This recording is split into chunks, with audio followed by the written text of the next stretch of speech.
Bom, eu sou a Ellen, tenho 29 anos, sou hoje Head de Qualidade e Cibersegurança no Grupo 3778. Além da parte de desenvolvimento, eu sou uma pessoa apaixonada por pesquisa, então um pouco da apresentação de hoje é uma parte do meu mestrado, então vocês vão ver um pouco dos elementos mais técnicos também. E o desafio é falar um pouco sobre esse lado do código, né, indo para a dimensão além do aspecto técnico. Bom, para começar, eu queria trazer algumas inquietações do nosso tempo presente, né, algumas coisas que nós podemos ver ao nosso dia a dia, e que são questões que vão aparecendo no ambiente da tecnologia como um todo. A primeira delas é uma rede neural que identifica a orientação sexual pelo rosto das pessoas. Como os próprios desenvolvedores disseram, a ideia é utilizar um código para que, através de dados, fosse captado a orientação sexual nessas interpretações de imagem. E aí eu coloco uma pergunta: será que seremos capazes de uma rede neural identificar a orientação sexual? Em um outro aspecto, a gente fala sobre as decisões morais, dados, lidando com a moralidade humana. A gente vê aí tomada de decisões que nem mesmo a filosofia ainda resolveu, mas que a inteligência artificial já está tendo que lidar com isso. O exemplo do caso da Mercedes-Benz, um carro autônomo, onde o programador decidiu sacrificar os pedestres para salvar o motorista. Ellen, Oi? deixa eu só te dar um. Cleiton, eu acho que seu microfone está aberto e está retornando o áudio da Ellen. Ellen, fala aí com a gente agora para ver se está ok. Oi? Estão me ouvindo? Agora ficou excelente. Não, obrigada. Nada. Então, a gente vai ver o aspecto da moralidade dentro da inteligência artificial também. A gente vê isso também aplicado no conceito de justiça, né? Sistemas como o sistema americano, utilizando algoritmos para calcular o risco de uma pessoa cometer uma determinada infração para o aspecto de prisões ou julgamentos. E a gente percebe que esse algoritmo tem uma certa tendência, um enviesamento, para lidar com pessoas negras de uma maneira diferente das pessoas brancas. Ou, por exemplo, o reforço de estereótipos. A Universidade de Virgínia analisou um determinado banco de dados e, no teste, 84% das amostragens, quando havia uma pessoa em frente a um fogão, era determinado como mulher. Então, a gente não tem só os estereótipos nos bancos de dados, como também o próprio reforço das nossas assistentes virtuais. Para quem não conhece, isso aparece até mesmo no nome das assistentes virtuais, como a Cortana e a Siri. A Siri é batizada em homenagem a uma inteligência sintética de um videogame que se projeta como uma mulher sensual e nua. Já a Cortana, perdão, a Siri, ela faz referência a um nome nórdico que significa mulher bonita que leva você à vitória. Não só no nome, mas também isso aparece no comportamento, né? Em determinados questionamentos feitos a essas assistentes, elas acabam projetando um determinado comportamento daquilo que ela coloca como uma projeção à fala de uma mulher. Bom, tudo isso envolve a nossa tecnologia. E quando se pensa no futuro, a minha maior provocação não é para a gente olhar para o aspecto da inteligência artificial ou dos bancos de dados, mas é resgatar na história aquilo que é a estrutura de todas essas tecnologias. E na minha dissertação eu provoquei exatamente o elemento do algoritmo. O algoritmo, ele é um elemento que ele vai estar nessas tecnologias mencionadas anteriormente, mas ele vai estar em outros âmbitos da nossa vida. E aqui eu quero convidar não só as pessoas da área técnica, mas de modo geral todos nós, pertencentes a uma sociedade, a refletirmos a importância desse elemento. Na minha dissertação, eu navego por algumas dimensões, mas hoje eu vou focar especificamente na dimensão política e no aspecto de vieses. Vamos recuar um pouco a história e perceber que os algoritmos, eles são artefatos atemporais. Eles existem antes mesmo da tecnologia existir, ou até mesmo de uma palavra para descrevê-lo. Mais especificamente, no século IX, o algoritmo ele é datado dentro da matemática, como um artefato que ele vai ajudar a realização de operações básicas. Posteriormente, ele se torna o coração da computação. É quase como uma qualidade epistêmica, é como se a computação não existisse sem a noção de algoritmo. E isso começa a ser apropriado pelo campo da tecnologia e da computação e os campos ao redor, como o campo da engenharia da automação, engenharia, o aspecto cibernético, engenharia de sistemas. Então, todas essas áreas que trabalham com as tecnologias digitais de modo geral, começam a ter na sua estrutura a utilização do próprio algoritmo e dessa noção de algoritmo. Com a sociedade cada vez mais sendo entrelaçada por esse movimento tecnológico, o algoritmo ele vai começar a se descrever como uma organização social moderna. Trouxe aqui algumas referências de autores que falam que o algoritmo na nossa contemporaneidade é um mito moderno, é um deus, é quase a representação de uma onisciência infalível, é um inconsciente tecnológico. É a chave de como nós nos organizamos e pensamos na nossa sociedade moderna. Mas por que nós chegamos até esse ponto de ter o algoritmo como uma qualidade da nossa sociedade? Isso aconteceu principalmente por conta de 3 fatores. O primeiro deles, a caminhada da nossa relação do trabalho com a tecnologia. Quando a gente olha para a história, o trabalho, ele muitas vezes está relacionado a uma dor, a um fardo, algo que o homem tem que controlar o seu entorno para começar a refletir as suas condições de existência. Vou mencionar um exemplo. Todos nós, de algum modo, quando nos apresentamos, estamos atrelando a nossa apresentação de nome à relação do trabalho. O trabalho tem uma importância social e uma importância enquanto o homem se vê dentro dessa sociedade muito forte. Mas antigamente isso era atrelado a um certo esforço. O homem começou a utilizar objetos, transformando esses objetos em ferramentas. A partir do constante uso de ferramentas, ele desenvolveu técnicas, e com o aprimoramento das técnicas, nós temos o nascimento da tecnologia. Com o passar do tempo, nesse processo, o homem vai transferindo à máquina a sua própria noção de trabalho. Então, ele vai tirando do esforço que ele fazia, colocando nesse objeto o seu próprio esforço. É quase como que ele delegasse à máquina o papel principal e o homem começasse a ser o papel secundário. Posteriormente, com os avanços da tecnologia e os avanços do movimento da cibernética, a gente começa a ter a reprodução da automação, ou seja, a máquina podendo agir por si própria. Esse movimento vai ser um movimento muito importante para o terceiro fator, que é a incorporação da utilidade. Quanto mais nós utilizamos uma máquina, quanto mais nós utilizamos uma tecnologia, nós estamos realizando uma encarnação, ou seja, uma incorporação.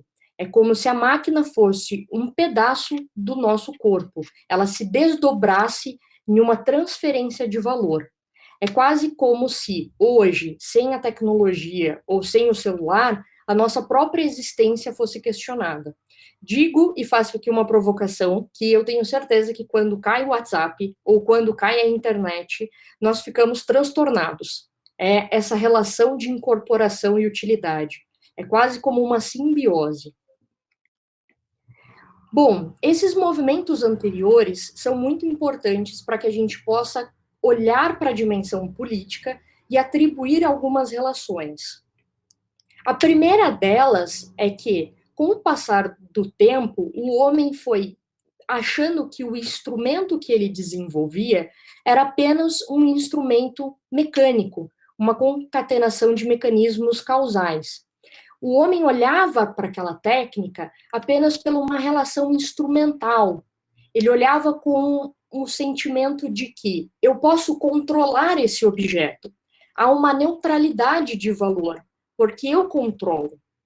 Mas, visto a filosofia e os avanços da tecnologia, nós percebemos que o uso determinado dessa tecnologia pode ter motivações e intenções políticas. A tecnologia, desde a sua construção, ela não é linear, ela é dinâmica, existem partes envolvidas e também existem atores envolvidos. Segundo Bunge, um filósofo da tecnologia, quando nós olhamos para a tecnologia, nós temos a tendência de não colocar nela os problemas subjetivos. Nós olhamos para esses problemas e consideramos eles inúteis ou fatores de ruídos. Por quê? Porque nós temos a tendência a olhar para a tecnologia buscando a máxima eficiência. Ou seja, esses ruídos ou essa subjetividade das condições e das relações humanas não cabem à minha tecnologia propriamente dita. Por quê? Porque eu preciso ganhar performance, eu preciso atingir, através de um algoritmo, a relação de progresso e eficiência. Quem estudou dentro da computação sabe que um dos valores que há dentro do algoritmo é a máxima eficiência. Quanto mais eficiente esse algoritmo, ele tende a ser melhor, e há um ganho de performance e uma entrega de valor. Entretanto, quando nós fazemos essa utilização de um algoritmo onde o objetivo é a eficiência, nós deixamos e perdemos de inserir naquele código alguns valores que são reflexos da nossa construção social. E isso é fortalecido muito também pelo conceito de opacidade. O que seria esse conceito de opacidade? Retomando, a questão da eficiência, ela é um aspecto muito subjetivo. Por exemplo, temos duas imagens, uma imagem de frutas e uma imagem de fast foods, comidas de fast food. Se eu perguntar o que é eficiente para uma pessoa adolescente, provavelmente ela vai dizer que o mais eficiente quando ela precisa de uma comida é o fast food. Em consideração, se eu perguntar para os pais de um adolescente, o sucesso de eficiência para eles dentro da alimentação do seu filho seria uma alimentação baseada em vegetais. Quando a gente olha para o aspecto da opacidade, nós vemos justamente o seguinte: eu preciso fazer algo, resolver algum problema. Como esse problema deve ser feito? Essas duas perguntas revelam a nossa descrição do mundo real através de um modelo, que é o modelo pelo qual o algoritmo vai ser representado. Nessa representação de modelo, nós utilizamos um recurso muito forte da matemática abstrata. É a matemática que vai tentar fazer as relações subjetivas do homem para a representação desse modelo e desse código. Mas a opacidade é justamente os pontos cegos desse código. São aqueles elementos que são indescritíveis, que nem mesmo o homem consegue olhar para aquele código e ver efetivamente como está sendo feito aquilo. É o caso das nossas inteligências artificiais. Nós muitas vezes não sabemos, a partir do momento onde o código começa a criar uma autorreprodução própria, como ele está fazendo aquilo. E a gente vai fortalecendo esse código de pontos cegos. As opiniões que são refletidas dos programadores passam a ser reflexo na matemática abstrata, que é reflexo nesses códigos e reforço dentro do autoaprendizado das máquinas. Então, se primeiramente, voltando à nossa história, nós olhávamos para os objetos técnicos como neutros, nesse momento nós começamos a perceber que as decisões dos algoritmos, elas servem não apenas para replicar, mas também para amplificar os meus vieses. Eu vou fazer um recuo para mostrar um pouco essa relação dentro da matemática abstrata. Quando eu olho para fatores de número 30, eu tenho o número 1, 2, 3, 5, 6, 10, 15 e 30. Eu poderia olhar para esses números de maneira linear, sem me representar em nada. Quando eu olho para a matemática abstrata, esses números poderiam representar os vértices de um cubo. Eles também poderiam representar a hierarquia dos números das vértices de um cubo.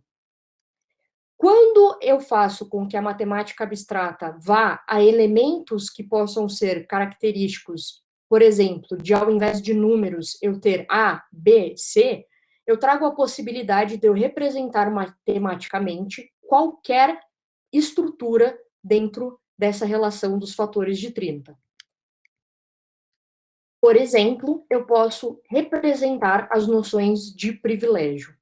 Numa estrutura hierárquica desses fatores de 30, eu poderia colocar ABC e o fator de ABC poderia ser a minha representação, por exemplo, para variáveis de privilégios como a riqueza, a branquitude e a questão do sexo masculino.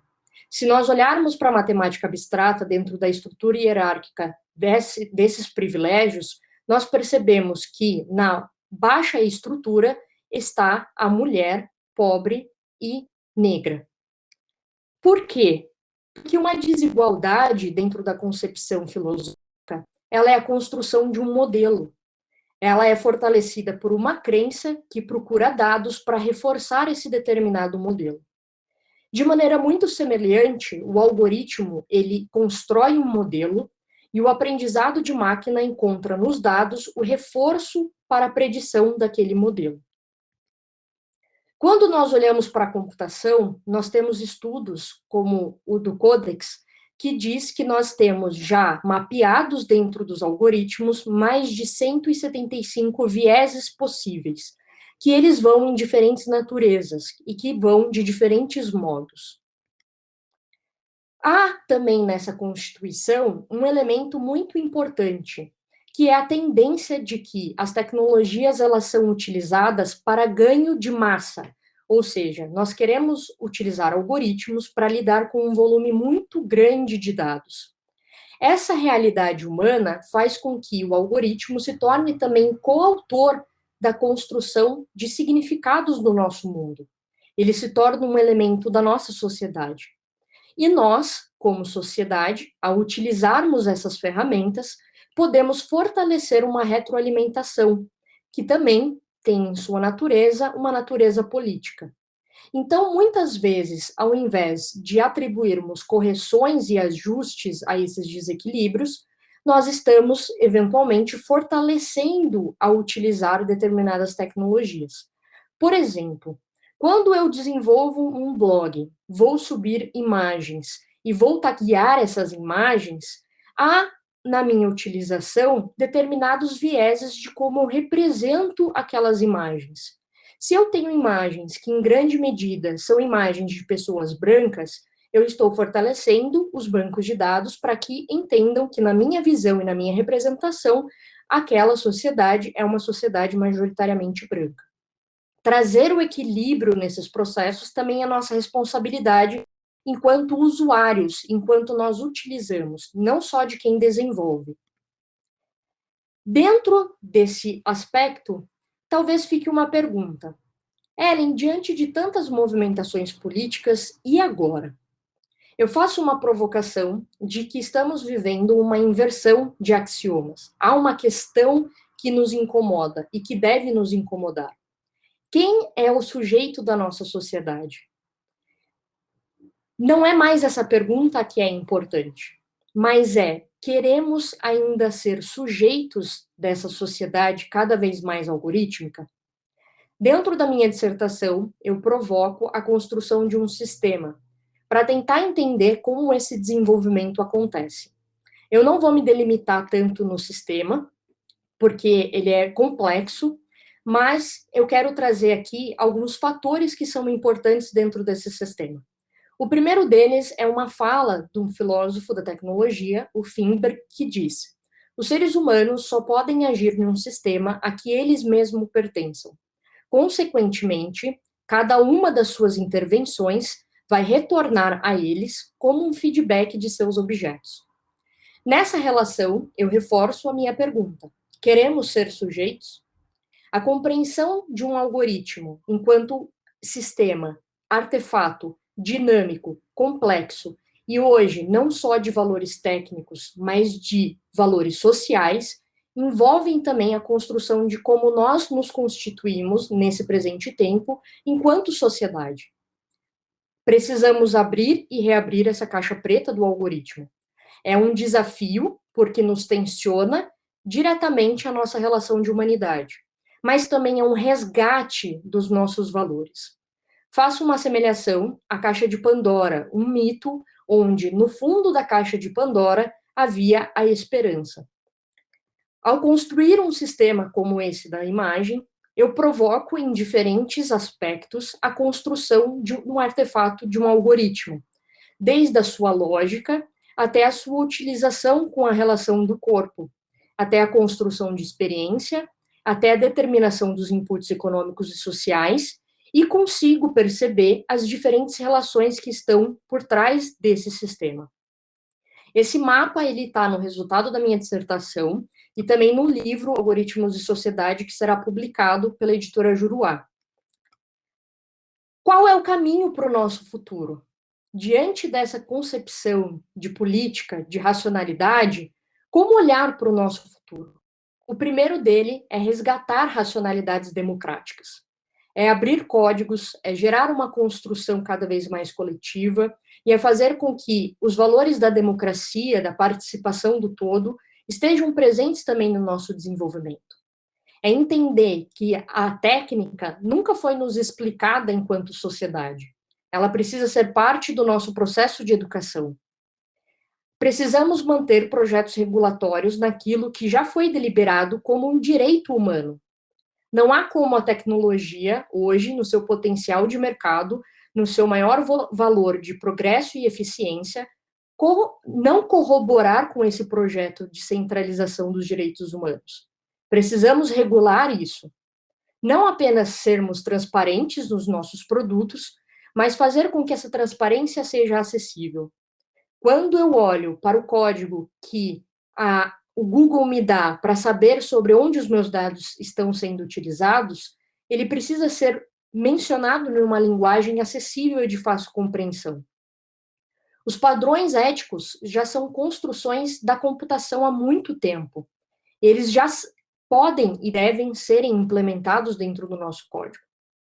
A representação diversa e plural, ela deve acontecer não apenas na utilização, mas também no fazer ciência.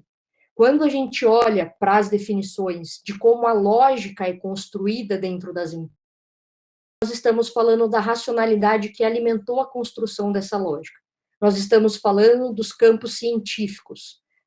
Onde e como estão chegando as formações dos nossos futuros desenvolvedores?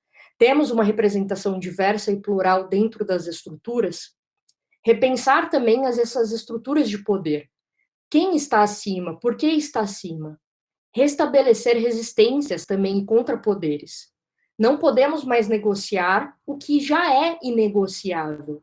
A diversidade humana, o direito a todos, o acesso, já é um valor inegociável. Por que ainda tendemos a negociar enquanto sociedade?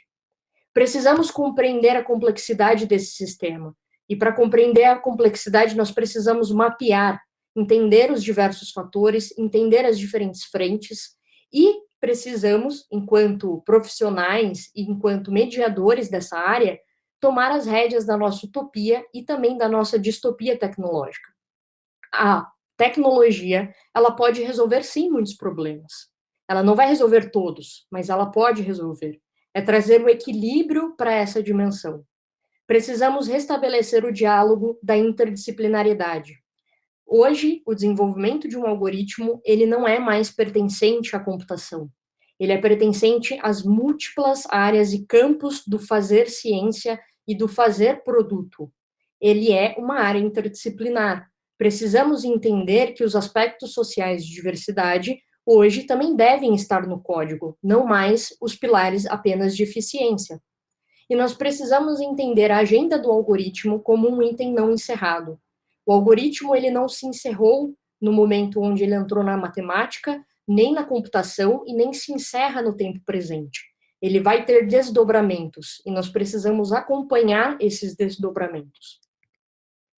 Trago aqui o case do grupo da 3778, onde nós, trabalhando diversidade, e eu, além de trabalhar no desenvolvimento, também sou parte do comitê de diversidade, penso na classificação de produzir e disseminar saberes que não sejam apenas sobre diversidade, nem por diversidade, mas também de relevância para a diversidade. Nós não temos só que colocar diversidade dentro da nossa cultura, não só dentro das pessoas que estão na empresa, mas também fazer e desenvolver tecnologias onde o valor subjetivo dentro do meu objetivo do algoritmo seja também para essas pessoas. Dentro da 3778, a diversidade é um pilar da nossa cultura. Ela não é um campo da cultura de pessoas. Ela é um pilar da cultura da empresa. Assim como cliente ou dado, a diversidade é um pilar transversal para toda a cultura. Trabalhando com programas que vão trazer a diferença não apenas na empresa, mas também na sociedade, como foi o programa Afrodev, que nós fizemos em parceria e movimentamos dentro da empresa diversos monitores, palestrantes, colaboradores, equipe técnica, para ajudar e incentivar pessoas dentro do aspecto de desenvolvimento para pessoas que precisariam, ou não por conta de uma estrutura social, ou então por conta de uma estrutura dentro da nossa sociedade referente ao aspecto de raça. Bom, eu queria trazer essas provocações hoje para vocês. Aqui estão as minhas informações, meu telefone, LinkedIn, e o mais importante dentro da minha fala é provocar para que, enquanto pertencentes a essa cultura de fazer tecnologia, mas também de ser sociedade, nós venhamos encontrar um diálogo, repensar se ainda queremos ser sujeitos e como nos colocarmos enquanto sujeitos nessa relação junto com a tecnologia. Muito obrigada.